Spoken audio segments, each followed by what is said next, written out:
हे आर्मीज, कभी कभी सबसे चमकदार मुस्कान के पीछे सबसे गहरा दर्द छिपा होता है। और ये कहानी है हमारे सनशाइन, हमारे जे होप की। वो हमेशा सबके लिए हंसता था और आज भी वैसा ही है, लेकिन अपने अंदर वो हर दिन थोड़ा थोड़ा टूटता जा रहा था।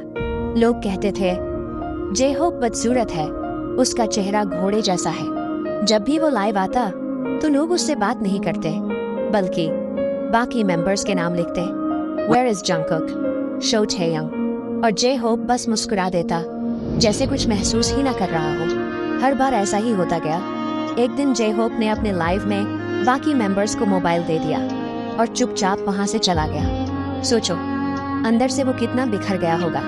एक वक्त ऐसा भी आया जब बिग हिट ने सोचा कि जे होप को बीटीएस से निकाल दिया जाए, लेकिन आरएम ने कहा अगर हम जे होप को जाने देंगे तो हम अपनी रोशनी खो देंगे।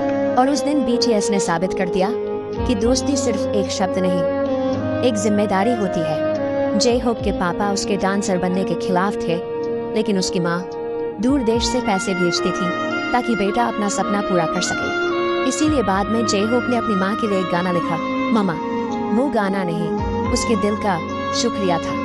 एक बार प्रैक्टिस के दौरान वो बेहोश हो गया था। हॉस्पिटल से लौटकर भी बिना रुके फिर से नाचने लगा, क्योंकि उसके लिए डांस सिर्फ पैशन नहीं, उसकी जिंदगी थी। उसने कहा था, मैं चाहता हूँ सब खुश रहें, चाहे मैं दर्द में ही क्यों ना हूँ। और आज वही दुनिया जो कभी उसे नजरअंदाज करती थी, आज उसका नाम पुकारती है।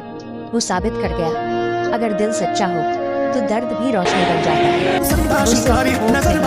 वो खुद एक मिसाल है।